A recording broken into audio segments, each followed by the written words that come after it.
ದೊಡ್ಡ ಒಂದು ಈ ಬೇಡರ ಸೈನ್ಯವನ್ನು ತನ್ನ ಹತ್ರ ಇಟ್ಕೊಂಡಿದ್ದ. ವಿದ್ಯೆ ಪ್ರದೇಶ ಏನು ಬರುತ್ತೆ ಅಲ್ಲಿ ಅಸಂಖ್ಯಾತವಾದ ಕಾಡಿನಲ್ಲಿ ಇದ್ದುಕೊಂಡು ಬಲಿಷ್ಠರಾಗಿದ್ದ ಬೇಡರ ಒಂದು ಪಡೆ. ಆ ಬೇಡರ ಪಡೆಯನ್ನು ಸೋಲಿಸುವುದು ಅಷ್ಟು ಸುಲಭ ಇರಲಿಲ್ಲ. ಯಾಕೆಂದರೆ ನಾಡಾಡಿಗಳಾದ ಸೈನಿಕರಿಗೆ ಈ ಒಂದು ರೀತಿಯಲ್ಲಿ ಬೇಡರ ಸೈನ್ಯ ಒಂದು ಚಾಲೆಂಜ್ ಅನ್ನು ಹಾಕಿತ್ತು.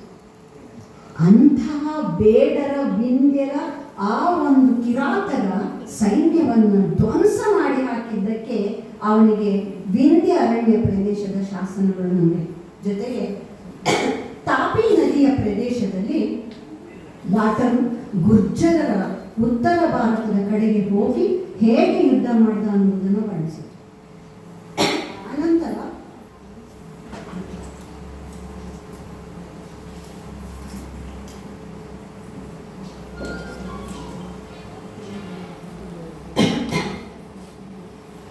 ಇದೆಲ್ಲಕ್ಕಿಂತ ಮುಖ್ಯವಾಗಿ ನಾವು ತಿಳ್ಕೋಬೇಕಾದ ಮಾರಸಿಂಹನ ಕೆಲವು ಗುಣವಿಶೇಷತೆ. ಮಾರಸಿಂಹ ರಾಷ್ಟ್ರಕೂಟರ ಜೊತೆಗೆ ಅಷ್ಟೇ ಇದ್ದಿದ್ದಲ್ಲ, ಅನಂತರದ ಕಾಲದಲ್ಲಿ ಇಂದ್ರ ಪುಣೆಯ ಪತನಾಗಿ ಕಲ್ಯಾಣ ಚಾಲುಕ್ಯರು ಪಟ್ಟಕ್ಕೆ ಬಂದ ಮೇಲೂ ಇದ್ದ. ಆ ಸಂದರ್ಭದೊಳಗೆ ಗಂಗರು ನಿಜವಾಗ್ಲೂ ಕೂಡ ಯಾವ ರೀತಿಯ ಸ್ಟ್ಯಾಂಡ್ ಅನ್ನು, ಯಾವ ರೀತಿಯ ಒಂದು ತೀರ್ಮಾನ ತಗೋಬೇಕು ಅನ್ನೋದೊಂದು ದೊಡ್ಡ ಚಾಲೆಂಜ್ ಆಗಿತ್ತು. ಯಾಕೆಂದ್ರೆ ಇದುವರೆಗೂ ಪಟ್ಟಭದ್ರವಾದ ಶಕ್ತಿಯಾಗಿದ್ದ ರಾಷ್ಟ್ರಕೂಟರಿಗೆ ಸಹಾಯಕರಾಗಿದ್ದರು. ಯಾವಾಗ ಇಮ್ಮಡಿ ತೈಲ ಕಲ್ಯಾಣ ಚಾಲುಕ್ಯರ ಆ ಒಂದು ರಾಜ ವಂಶವನ್ನ ಮರುಸ್ಥಾಪನೆ ಮಾಡ್ತಾನೋ ಆ ನಂತರದಲ್ಲಿ ಗಂಗಾ ಅರಸರು ಏನ್ ಮಾಡಬೇಕು, ಈ ಮಾರಸಿಂಹನ ಮಕ್ಕಳುಗಳು ಮತ್ತೆ ಅವರು ನಿರಂತರವಾಗಿ ನೀವು ನೋಡಿ ಗಂಗರು ಮಾಡಿದ ಸ್ಟ್ರಾಟಜಿ ಇದೆಯಲ್ಲ ತುಂಬಾ ದೊಡ್ಡದು. ಅವ್ರಿಗೆ ಬದಾಮಿ ಚಾಲುಕ್ಯರಿರಲಿ, ಕದಂಬರಿರಲಿ, ಆಮೇಲೆ ಬಂದ ರಾಷ್ಟ್ರಕೂಟರಿರಲಿ, ಆಮೇಲೆ ಬಂದ ಕಲ್ಯಾಣ ಚಾಲುಕ್ಯರಿರಲಿ, ಇವರೆಲ್ಲರೂ ಕೂಡ ಗಂಗರ ಸಹಾಯ ಪಡ್ಕೊಂಡೇ ತಮ್ಮ ರಾಜ್ಯನ ಅವರು ಬಲಿಷ್ಠ ಮಾಡ್ಕೋಬೇಕಿತ್ತು. ಗಂಗರನ್ನ ವಿರೋಧಿಸಿಕೊಂಡ್ರೆ ಒಂದ್ಸತಿ ಗಂಗರನ್ನ ಸೋಲಿಸ್ಬೋದು, ಗಂಗರನ್ನ ನಿರ್ಮೂಲ ಮಾಡೋಕೆ ಇದು ಯಾವ ರಾಜವಂಶಗಳಿಗೂ ಸಾಧ್ಯ ಆಗಿದೆ. ತುಂಬಾ ಇಂಪಾರ್ಟೆಂಟ್ ಆಗಿ ಮಾತಿದ್ದು ನಾನು ಹೇಳ್ತಾ ಇರೋದು. ಯಾಕೆಂದ್ರೆ ಕರ್ನಾಟಕದಲ್ಲಿ ಕದಂಬರು ಇಷ್ಟು ವರ್ಷ ಬಾಳಿದ್ದಾರೆ, ಹೊಯ್ಸಳರು ಇಷ್ಟು ವರ್ಷ, ರಾಷ್ಟ್ರಕೂಟರು ಇಷ್ಟು ವರ್ಷ ಅಂತ ಹೇಳುವಾಗ ಹೆಚ್ಚು ವರ್ಷಗಳು ನಿರಂತರವಾಗಿ ಈ ನೆಲವನ್ನ ಕಚ್ಚಿಕೊಂಡಿರೋದು, ಗಟ್ಟಿಯಾಗಿ ಹಿಡಿದು ಯಾರೇ ಬರಲಿ ಈ ನೆಲದ ಅಧಿಪತಿಗಳ ಉಳ್ಕೊಂಡವ್ರು ಯಾರು ಗಂಗರೆ. 10ನೇ ಶತಮಾನದಲ್ಲಿ ದೊಡ್ಡ ಒಂದು ಚೋಳರ ಜೊತೆಗಿನ ಯುದ್ಧದವರೆಗೆ, ಅದರಲ್ಲೂ ಹೊಯ್ಸಳರು ಮೇಲೆ ಬೆಳೆದ ಮೇಲೆ ಇವರು ನಮಗೆ ಸಾಮಂತ ದೊರೆಗಳಾಗಿ ದೊಡ್ಡ ಒಂದಿದ ಕಾಣಲ್ಲ. ಆದರೆ ನಮ್ಮ ಗಂಗರಾಜನಂತಹ ಹುಳ್ಳರಾಜನಂತಹ ದೊಡ್ಡ ದೊಡ್ಡ ದಂಡಾಧಿಪತಿಗಳಾಗಿ ಹೊಯ್ಸಳ ರಾಜ್ಯದ ಸೈನ್ಯದ ಬಲವಾಗಿ ನಿಲ್ತಾರೆ. ಕಂಟಿನ್ಯೂಷನ್ ಅದು ಇವರು ಮೊದಲಿನಿಂದ ಮಾಡಿದ್ದರೇನೆ. ನೀವು ಯಾರೇ ಬರಲಿ, ಇವತ್ತಿನ ಪೊಲಿಟಿಕ್ಸ್ ಅನ್ನು ನಾವು ನೋಡುವಾಗ ಗಮನಿಸ್ತೀವಿ, ಯಾರೇ ಬರಲಿ ಈ ನೆಲದ ಈ ಜನರನ್ನ ಬಿಟ್ಟು ಏನು ಮಾಡೋಕ್ಕಲ್ಲ, ನಮ್ಮ ಜೊತೆಗೆ ಅಲಯನ್ಸ್ ಮಾಡ್ಕೊಳ್ಳೆ ಬೇಕು ಅನ್ನೋದಿದೆಯಲ್ಲ, ದಟ್ ಈಸ್ ಇಂಪಾರ್ಟೆಂಟ್.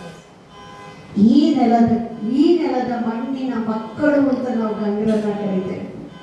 ಈ ನೆಲದ ಮಣ್ಣಿನ ಮಕ್ಕಳಾದ ಒಕ್ಕಲು ಮಕ್ಕಳಾದವರಿಗೆ ಈ ನೆಲದ ಜನರ ಅಂತಃಕರಣ, ಅವರ ಒಂದು ಸಂಸ್ಕೃತಿ ಅದನ್ನು ಉಳಿಸಬೇಕು ಅನ್ನುವಂಥದ್ದು ಇರುತ್ತೆ, ಹೊರಗಿನಿಂದ ಬಂದವರು ಯಾರೇ ಆಗಿರಲಿ.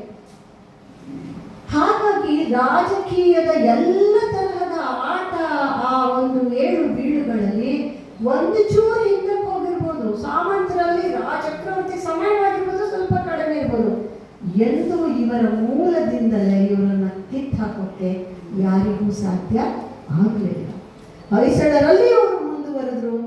ಅನೇಕ ದಂಡನಾಯಕರು ಹೊಯ್ಸಳ ವಿಷ್ಣುವರ್ಧನನ ಸೈನ್ಯದಲ್ಲಿದ್ದವರು ಈ ಗಂಗರ ಒಂದು ಮುಖಂಡರೇ ಆಗಿದ್ರು, ನಾಯಕರೇ ಆಗಿದ್ರು ಅನ್ನೋದನ್ನ ನಾವು ಮರೆಯಲ್ಲ.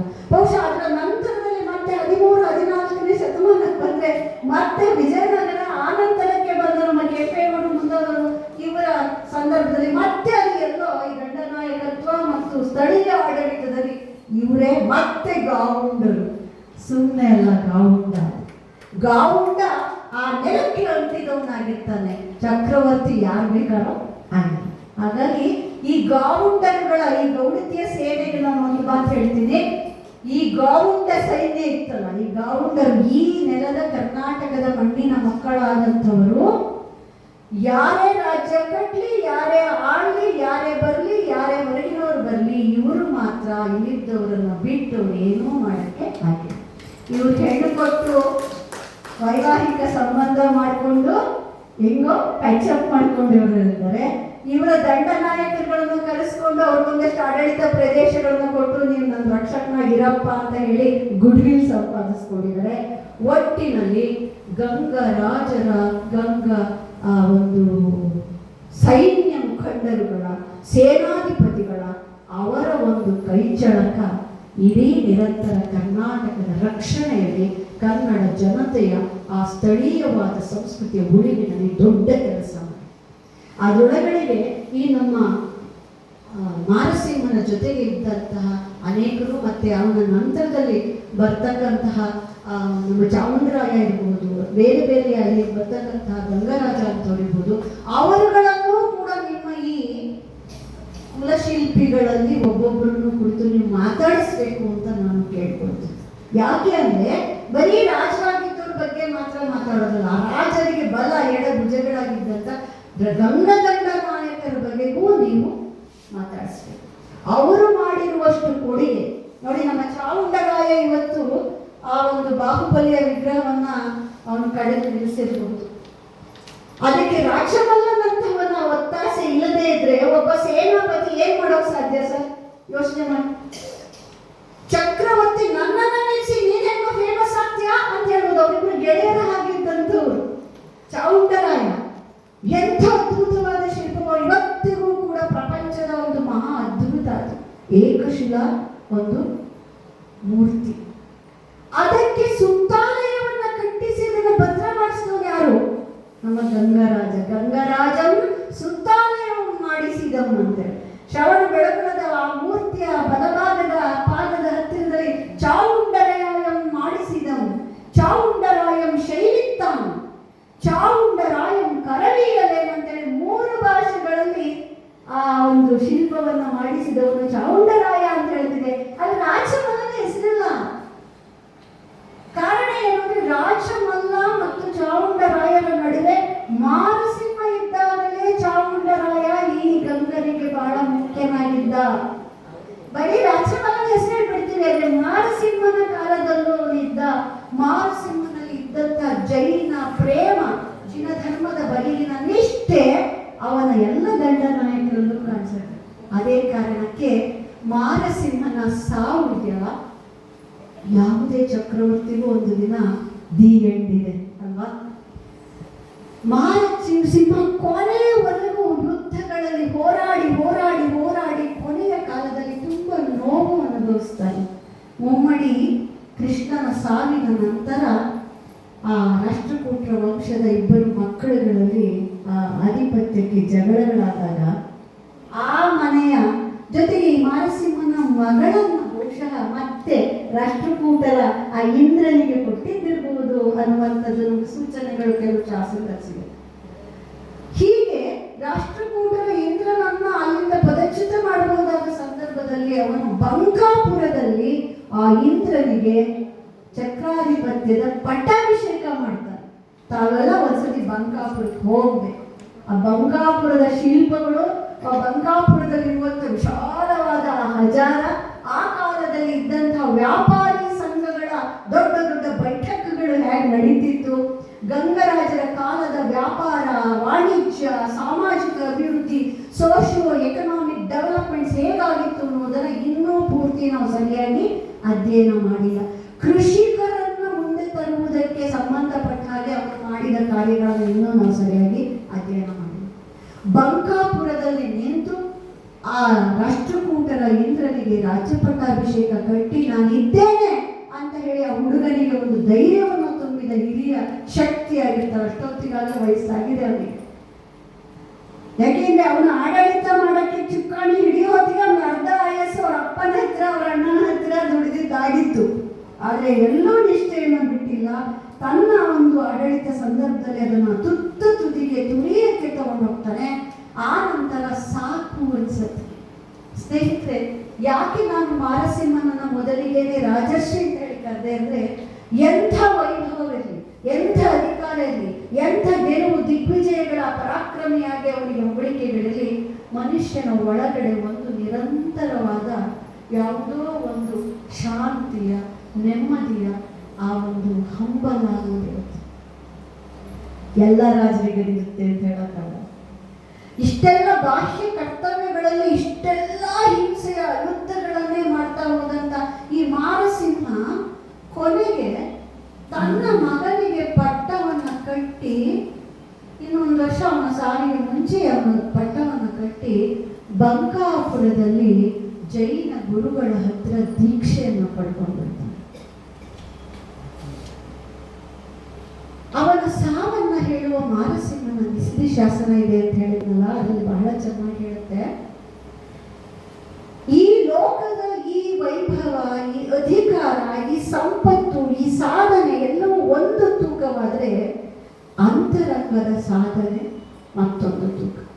ಅದಕ್ಕೆ ನಾವು ಯಾವತ್ತೂ travel is outer and also inner ಅಂತ. Journey is not just external, journey is internal also.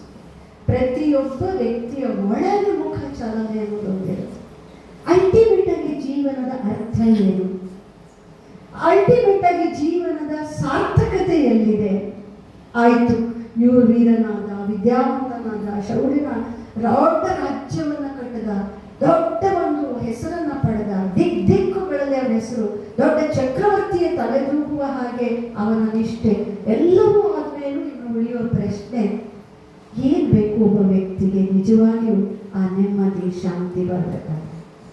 ಇತರ ರಾಜ್ಯಗಳಿಗಿಂತ ಯಾಕೆ ಮಾರಸಿಂಹ ನಮಗೆ ಸ್ಪೆಷಲ್ ಅನ್ನೋದಕ್ಕೆ ನಾನು ಅವನನ್ನೇ ಯಾಕೆ ಆರಿಸ್ಕೊಳ್ತೀನಿ ಅಂದ್ರೆ ಈ ಕಾರಣ. ಆ ಎಲ್ಲ ಹೊರಗಿನ ಸಂಪತ್ತು, ಹೆಸರು, ಅಧಿಕಾರ ಏನಿದೆ ಇದೆಲ್ಲ ಬಾಹ್ಯವಾದದ್ದು, ಇದ್ಯಾವುದು ಮುಖ್ಯವಲ್ಲ ಅನ್ನೋ ಆ ಒಳ ಅರಿವಿನಿಂದ ಅದೆಲ್ಲವನ್ನ ತ್ಯಜಿಸಿ ಬಿಡ್ತಾನೆ. ಜೈನ ಗುರುವಿನ ಹತ್ರ ಬಂಕಾಪುರದಲ್ಲಿ ಅವನು ವ್ರತವನ್ನು ಕೈಗೊಂಡು 3 ದಿನ, ಕೊನೆಗೆ ಅವನಿಗೆ ಗಾಯಗಳು ತುಂಬಾ ಆಗಿತ್ತು ಅಂತ ಹೇಳ್ತಾರೆ. ಯುದ್ಧಗಳನ್ನು ಮಾಡಿ ಮಾಡಿ ದೇಹ ಜರ್ಜರಿತವಾಗಿ ಹೋಗಿತ್ತು. 3 ದಿನ ಸಲ್ಲೇಖನ ವ್ರತವನ್ನ ಹಿಡಿದು ಉಪವಾಸವನ್ನ ಮಾಡ್ತಾ ಅವನು ಕೊನೆಗೆ ತನ್ನ ಜೀವವನ್ನ ಈ ದೇಹದಿಂದ ಬೇರ್ಪಡಿಸ್ತಾನೆ. ಇದನ್ನ ಇಡೀ ಜೈನ ಧರ್ಮದ ಒಳಗಡೆ ಸಲ್ಲೇಖನ ಅನ್ನುವುದೊಂದು ಪವಿತ್ರವಾದ ಕಾರ್ಯ. ಅದು ಆತ್ಮಹತ್ಯೆ ಅಂತ ಹೇಳ್ತಾರೆ. ಈ ದೇಹದ ಸಹವಾಸ, ಈ ನೆಲದ ಲೌಕಿಕದ ಅಂಟು, ಈ ನೆಲದ ಈ ಜಂಜಡ ಸಾಕು ಅನಿಸಿದಾಗ ನಮ್ಮ ಶ್ರವಣ ಬೆಳಗೊಳದ ಶಾಸನ ಒಂದು ಮಾತು ಹೇಳುತ್ತೆ. ಸುರಚಾಪಂಗೋಲೆ ವಿದ್ಯುಲ್ಲತೆ ಗಣತೆರೋ ಮಂಜು ಹೋಲ್ ಶ್ರೀ ರೂಪ ಲೀಲಾ ವಿಭವ ಮಹಾರಾಶಿಗಳು ನಿಲ್ಲವಾರ್ಕಂ ನಿಲ್ಲವಾರ್ಕಂ ನಿಲ್ಲವಾರ್ಕಂ. ಕಾಮನ ಬಿಲ್ಲಿನ ಹಾಗೆ ಮಿಂಚಿ ಮಿಂಚಿ ಮಾಯವಾಗುವ ಬೆಂಚಿನ ಹೊಳಪಿನ ಹಾಗೆ ಮಿನುಗುಟ್ಟುವ ಆ ಮಂಚಿನ ಹನಿ ಹೇಗೆ ಕ್ಷಣಾರ್ಧದಲ್ಲಿ ಸೂರ್ಯರಶ್ಮಿ ಬಂದ ಹೊಳೆಯುತ್ತೆ, ಆಮೇಲೆ ಮಾಯ. ಮಂಚು ಎಷ್ಟೊತ್ತಿರುತ್ತೆ.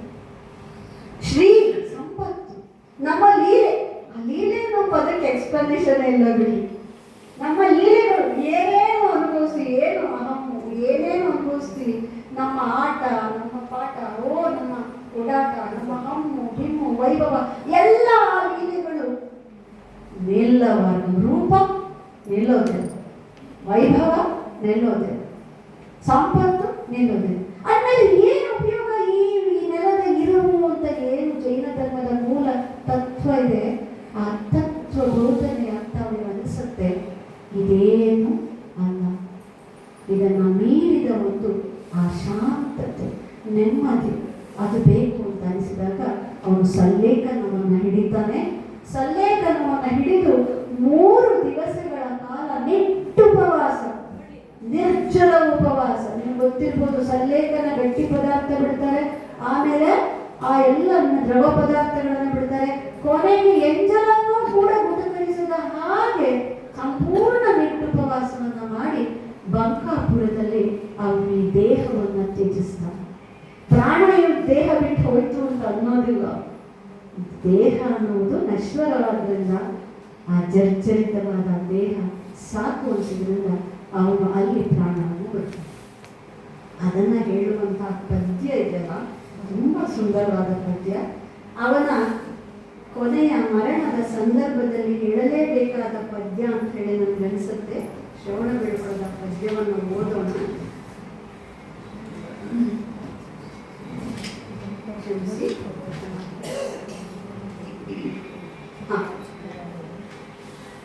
ಒಂದು ಪದ್ಯದಲ್ಲಿ ಅದು ಶತ್ರುಗಳಿಗೆ ಒಂದು ಸಂದೇಶ ಕೊಡ್ತಾ ಇದೆ. ಮಾರಸಿಂಹ ಅಂದ್ರೆ ಗಡ ಗಡ ಗಡ ಗಡ ಅಂತ ನಡುತ್ತಾ ಇದ್ರು ಜನ. ಮಾರಸಿಂಹನ ಸೈನ್ಯ ಬಂದು ಸೇರ್ಕೊಂಡು ರಾಷ್ಟ್ರಕೂಟರ ಜೊತೆಗೆ ಅಥವಾ ಚಾಲುಕ್ಯರ ಜೊತೆಗೆ ಅಂದ್ರೆ ಆ ಪಾಂಡ್ಯರು ಚೋಳಿ ಇಂಥವೆಲ್ಲ ಓಡ್ತಾ ಇದ್ರು. ಆ ರೀತಿ ಇದ್ದಂತಹ ಈ ಮಾರಸಿಂಹನ ಬಗೆಗೆ ಒಂದು ಮಾತು ಹೇಳಿದೆ. ಕಾಳನೋ ರಾವಣನೋ ಶಿಶುಪಾಳನೋ ತಾನೆನಿಸಿ ನೆಗಳ್ದ ನರಗನ ತಲೆಯ ತನ್ನಾಳ ಕೈಗೆ ಬಂದುದು ಹೇಳ ಅಸಾಧ್ಯವೇ. ಗಂಗ ಚೂಡಾಮಣಿಯ ನುಡಿದನೆ ಕಾವುದನೆ ಎಳ್ದು ಬಿಡದಿರು ಜವನಿಟ್ಟುದಕ್ಕೆ ನಿನಗೀವುದೇನ್ ನುಡಿದನೆ ಏ ಅದು ಕೈದುದು ನುಡಿದುದು ತಪ್ಪುಗುಮೆ ನುಡಿದುದು ತಪ್ಪುಗುಮೆ ಗಂಗ ಚೂಡಾಮಣಿ. ಪ್ಲೀಸ್ ಅಂಡರ್ಸ್ಟ್ಯಾಂಡ್, ಅರ್ಥ ಮಾಡ್ಕೊಳ್ಳಿ. ಗಂಗ ಚೂಡಾಮಣಿ ಒಂದು ಮಾತು ಕೊಟ್ಟ ಅಂದ್ರೆ ಅದು ಯಾವತ್ತೂ ತಪ್ಪೋದಿಲ್ಲ. ಅವನನ್ನು ಆಶ್ರಯಿಸಿದರೆ ನಿಮ್ಮ ಇಚ್ಛೆ ಪೂರೈಸಿರೋಕ್ಕೆ ಸಾಧ್ಯ. ನುಡಿದನೆ ಮುಗಿದಲ್ಲಿದೆ, ನುಡಿದಂತೆ ನಡೀತಕ್ಕಂಥವನಾಗಿದ್ದ. ಹಾಗೆ ಬಂದಂತಹ ಇವನು ಸಲ್ಲೇಖನವನ್ನು ತಗೊಂಡು ಹೀಗೆ ಪ್ರಾಣ ಬಿಟ್ಟನೆ ಹೇಳುತ್ತೆ. ಎಲೆ ಚೋಳ ಕ್ಷಿತಿಪಾಳ ಸಂತವೆಲ್ದಯಂ ನೀವಿಕೊಳ್ಳ್ ಸಂತವೆಲ್ದಯಂ ನೀವಿಕೊಳ್ಳ್ ಎಲೆ ಚೋಳ ಕ್ಷಿತಿಪಾಲ ಪಲ್ಲವ ಪಾಂಡ್ಯ ಭಯಂಗೊಂಡು ಓಡದಿರು ಎಲೆ ಪಲ್ಲವ ಭಯಂಗೊಂಡು ಓಡದಿರು ಎಲೆ ಪಲ್ಲವ ನಿನ್ನ ಮಂಡಲದಿರು ಎಲೆ ಪಾಂಡ್ಯ ಓಡದಿರು ಪಿಂಗರೆ ನಿಲ್ಲುವುದು ಈಗ ನೀವು ನಿಮ್ಮ ಮಂಡಲದಲ್ಲಿ ನೀವು ನಿಲ್ಲುವುದು. ಏನ್ ಹೇಳ್ತಾರೆ? ಏ ಚೋಳ ಯಾಕೆ ಓಡೋಗ್ತಾ ಇದೆಯಾ? ಎದ್ಕೊಂಡು ಓಡ್ಬೇಡ, ಸ್ವಲ್ಪ ನಿಲ್ಕೋ, ಎದುರು ಬರ್ತಾ ಇರೋದ್ನ. ಏ ಪಾಂಡ್ಯ ಹೆದರ್ಕೋಬೇಡ, ನಿನ್ನ ರಾಜ್ಯನ ಬಿಟ್ಟು ಯಾಕೆ ಓಡೋಗ್ತಾ ಇದೀಯಾ? ಎಲ್ಲಿ ಪಲ್ಲವ ಸ್ವಲ್ಪ ಗಟ್ಟಿಯಾಗಿ ನಿಂತ್ಕೋ. ಯಾಕೆಂದ್ರೆ ನಮ್ಮ ಒಡೆಯ ಮಾರಸಿಂಹ ಗಂಗ ಮಾಂಡಲಿಕ ಗಂಗ ಗಾಂಗೆಯ ದೇವನಿವಾಸದತ್ತ ವಿಜಯಂಗೇದ. ನಮ್ಮ ಮಾರಸಿಂಹ ಗಂಗ ಗಾಂಗೆಯ ದೇವನಿವಾಸದ ಕಡೆಗೆ ಹೆಜ್ಜೆ ಇಟ್ಬಿಟ್ಟಿದ್ದಾನಪ್ಪ. ನೀನ್ ಯಾಕೆ ಹೆದರ್ಕೊಂಡು ಓಡೋಗ್ತೀಯ? ಓಡೋಗ್ಬೇಡ. ಇದ್ರ ಅರ್ಥ ಏನು? ಅವನು ಪ್ರಾಣ ಬಿಟ್ಟಿದ್ದಾನೆ ಅಂತ ಹೇಳಿರುವ ಕ್ರಮ ನೋಡಿ ಎಷ್ಟು ಚೆನ್ನಾಗಿ. ನೀವೆಲ್ಲ ಹಾಳಾಗಿದ್ರಪ್ಪ, ಚೆನ್ನಾಗಿರ್ರಿ, ಯಾಕೆ ಹೆದರ್ಕೊತಾ ಇದ್ದೀರಿ? ಸ್ವಲ್ಪ ಎದೆನು ನಿಲ್ಕೊಳ್ರಿ. ಯಾಕೆಂದ್ರೆ ನಿಮ್ಮ ಎದೆ ಶೂಲವಾಗಿದ್ದ, ನಿಮ್ಮ ನೆಲಕ್ಕೆ ಕುತ್ತಾಗಿದ್ದ, ತಲೆ ಎತ್ತಿ ನಿಲ್ಲಕ್ಕಾಗದ ಹಾಗೆ ನಿಮ್ಮನ್ನ ಬಗ್ಗು ಬಡಿದಿದ್ದ ಆ ನಮ್ಮ ಒಡೆಯ ಇವತ್ತು ಅವನು ದೇವರ ಹತ್ತಿರದ ದೇವರ ಸದನಕ್ಕೆ ವಿಜಯಂಗೇದ ಓಡದಿರಿ. ಇದು ಬಹುಶಃ ಕವಿ ಕಣ್ಣೀರನ್ನ ಹಾಕ್ಕೊಳ್ತಾನೆ ಆ ಮಾರಸಿಂಹನ ಸಾವಿನ ಸಂದರ್ಭದಲ್ಲಿ ಹೇಳಿರುವ ಮಾತಿರ್ಬೋದು. ಎಲೆ ಚೋಳ ಕ್ಷಿತಿಪಾಳ ಸಂತವೇಂದ್ರಯಂ ನೀವಿಕೊಳ್ಳು ಪಾಂಡ್ಯ ಭಯಂಗೊಂಡು ಓಡದಿರು ಪಲ್ಲವ ಭಯಂಗೊಂಡೋಡದಿರು ನಿನ್ನ ಮಂಡಲದಿ ಪಿಂಗದೆ ನಿಲ್ಲುವುದು ಈಗ ನೀವು ಗಂಗ ಗಾಂಗೆಯ ಗಂಗ ಮಂಡಲಿಕಂ ದೇವನಿವಾಸದತ್ತ ವಿಜಯಂಗೈದಂ ನೊಳಂಬಾಂತಕಂ. ಈ ಮಾರಸಿಂಹ ಗೆದ್ದದ್ದು ಕೇವಲ ಚೋಳ ಪಾಂಡ್ಯ ಮತ್ತು ಪಾರಮಾರರ ಸೀಯಕ ಇಂಥವರಷ್ಟೇ ಅಲ್ಲ, ನೊಳಂಬರು ಮತ್ತೆ ನೊಳಂಬಾಂತಕ ಅಂತ ಬಿರುದು ತೆಗೆದುಕೊಂಡವರು. ನೊಳಂಬರ ಇತಿಹಾಸವನ್ನು ನೀವು ಓದಿದ್ರೆ ಗೊತ್ತಾಗುತ್ತೆ. ನೊಳಂಬರು ಗಂಗರ ಹಾಗೆಯೇ ಈ ನೆಲದಲ್ಲಿ ಇದ್ಕೊಂಡು ಬೇಕಾದಷ್ಟು ಕೆಲಸವನ್ನ ಮಾಡ್ತಾ ಎಲ್ಲರ ಜೊತೆಗೆ ಸೇರ್ಕೊಂಡು ಯುದ್ಧಗಳನ್ನ ಮಾಡಿ ಗೆಲುವನ್ನ ಸಾಧಿಸಿ ಅನೇಕ ಕೊಡುಗೆಯನ್ನು ಕೊಟ್ಟಿದ್ದಾರೆ. ಆದರೆ ಮಾರಸಿಂಹನ ಜೊತೆಗಿನ ಅವರ ಹೋರಾಟ ಅದು ಅವರ ಒಂದು ವಂಶದ ಅಧಪತನದ ಬಾಗಿಲನ್ನು ತೆಗೆದು ಅಂತ ಹೇಳುದು. ಹಾಗಾಗಿ ಅವನಿಗೆ ನೊಳಂಬಾಂತಕ ಅನ್ನುವ ಬಿರುದು ನಮಗೆ ಸಿಕ್ಕ. ಇದಾದ ನಂತರ ಮತ್ತೆ ಮೇಲೆ ಚಿಗಿದುಕೊಂಡಂತ ನೊಳಂಬರನ್ನ ವಿಷ್ಣುವರ್ಧನ ಬಗ್ಗು ಬಡಿತಾರೆ. ನೊಳಂಬವಾಡಿ ಗೊಂಡ ಅನ್ನುವ ಹೆಸರನ್ನ ತಗೊಳ್ತಾನೆ. ಅದಕ್ಕೆ ಮುಂಚೆ ನೊಳಂಬರನ್ನ ಗೆದ್ದ ಗೆಲುವು ನಮ್ಮ ಮಾರಸಿಂಹನಾಗಿತ್ತು ಅನ್ನೋದನ್ನ ಈ ಚರಿತ್ರೆ ದಾಖಲಿಸಬೇಕಾಗಿ ಬರುತ್ತೆ. ಹಾಗಾಗಿ ಇಮ್ಮಡಿ ಭೂತುವೆನ ಮಗನಾಗಿ ರಾಷ್ಟ್ರಕೂಟ ಕೃಷ್ಣನ ಆ ವೈವಾಹಿಕ ಸಂಬಂಧದ ಕೊಂಡಿಯಾಗಿ ಚಕ್ರವರ್ತಿಯ ನಿಷ್ಠೆ ಸಮಾನತೆಯ ಜೊತೆಗೆ ಅವನಿಗೆ ಸಮನಾಗಿ ನಿಂತು ಹೋರಾಟವನ್ನು ಮಾಡಿ ಅವನ ಪ್ರೀತಿಯನ್ನ ಗೆದ್ದುಕೊಂಡವನು, ರಾಷ್ಟ್ರಕೂಟರನ್ನ ಗಟ್ಟಿಯಾಗಿ ನಿಲ್ಲಿಸಿದವನು, ಗಂಗಾ ರಾಜ್ಯವನ್ನ ಶ್ರೀರಾಜ್ಯವಾಗಿ ಮಾಡಿದಂಥವನು. ಗಂಗಾ ಸೈನ್ಯ ಯಾವತ್ತೂ ಕೂಡ ಅದು ತನ್ನ ಅಸ್ತಿತ್ವವನ್ನ, ತನ್ನ ಸಬಲತೆಯನ್ನ, ಪರಾಕ್ರಮವನ್ನ, ನಿಷ್ಠೆಯನ್ನ, ನಾಯಕತ್ವವನ್ನ ಮತ್ತು ಎಲ್ಲೂ ಪೊಳ್ಳಿಲ್ಲದ ತಾಕತ್ತನ್ನ ಗಂಗಾ ಸೈನ್ಯ ಹೊಂದಿತ್ತು ಅನ್ನುವುದಕ್ಕೆ ಅದರ ನಾಯಕನಾದ ಮಾರಸಿಂಹ ಒಂದು ದೊಡ್ಡ ಮಾಡೆಲ್ ಆಗಿ ನಮಗೆ ಕಾಣ್ತದೆ. ಈ ಇಡೀ ಶಾಸನವನ್ನು ನಾನು ಆ ಶಾಸನದ ಕವಿ ಬರೆದಿರುವ ಪ್ರತಿಯೊಂದು ವಿಚಾರವನ್ನು ತೆಗೆದುಕೊಂಡು ನೋಡಿದ ಅವನು ಹೇಳುವ ಹೊಗಳಿಕೆಗಳನ್ನು ನೋಡ್ತಾ ಹೋದಾಗ ನಮ್ಮ ರಾಜನೀತಿಯಲ್ಲಿ ರಾಜನೊಬ್ಬ ಹೇಗಿರಬೇಕು ಅನ್ನುವುದಕ್ಕೆ ಕೆಲವು ವಿಚಾರಗಳನ್ನ ಹೇಳಿರುವಂತ ಶ್ರುತಿಗಳು ಇತ್ಯಾದಿಗಳೆಲ್ಲ ಇದೆ. ಆ ಎಲ್ಲ ಗುಣಗಳನ್ನ ಕುರಿತು ಹೇಳ್ತಾ ಒಂದೊಂದು ಎಕ್ಸಾಂಪಲ್ ಕೊಡ್ತಾ ಹಿ ಈಸ್ ದಿ ಬೆಸ್ಟ್, ಕಳಂಕರಹಿತವಾದ ಒಬ್ಬ ನಿಜವಾದ ಅರಸನಿಗೆ ಇರಬೇಕಾದ ಗುಣಗಳಿಗಳನ್ನು ಇತ್ತು ಅನ್ನುವುದನ್ನ ಈ ಶಾಸನ ಕವಿ ಸಾಬೀತು ಮಾಡಿದ. ಹಾಗಾಗಿ ನನಗನ್ಸುತ್ತೆ ಈ ಕೂಡಲೂರು ಶಾಸನವೇ ನಮ್ಮ ಮಾರಸಿಂಹನ ಒಂದು ಮಾರಸಿಂಹ ವಿಕ್ರಮಾರ್ಜುನ ವಿಜಯ. ಅದ್ಭುತವಾಗಿದೆ.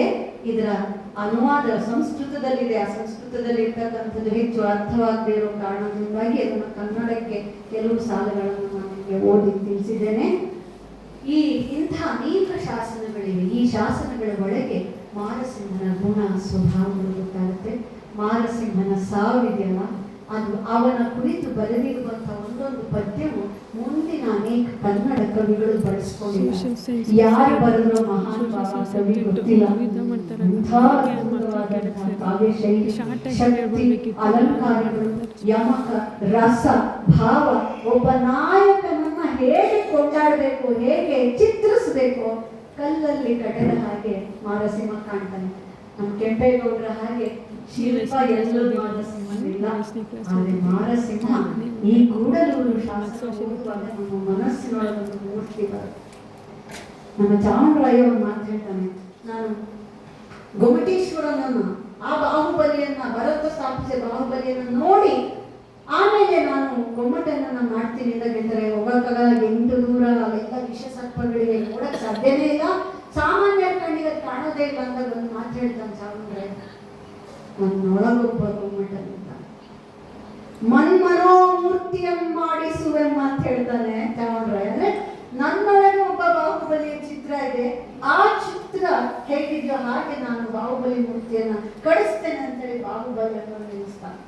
ಬಾಹುಬಲಿಯು ಮಹಾಪರಾಕ್ರಮಿ, ಅವನ ಹೆಸರು ಮಾರ ಅಂತಾನೆ, ಅವನು ಮಾರನೆ. ಆದ್ರೆ ಆ ಬಾಹುಬಲಿಯು ಗೆಲುವಿನ ತುತ್ತ ತುದಿಯಲ್ಲಿ ಎಲ್ಲವನ್ನ ತ್ಯಾಗ ಮಾಡಿ ಎಲ್ಲವನ್ನ ಕೊಟ್ಟು ಹೊರಟು ಹೋದವನು, ತಪಸ್ಸಿಗೆ ನಿಂತವನು. ಕೊನೆಗೆ ತಾನು ನಿಂತ ನೆಲದಲ್ಲಿ ಇರಬಾರ್ದು ಅನ್ನುವ ತರಷ್ಟು ಮಟ್ಟಿಗೆ ಅವನಿಗೆ ಎಲ್ಲದರಿಂದ ಬಿಡುಗಡೆ ಬೇಕಾಗಿದೆ.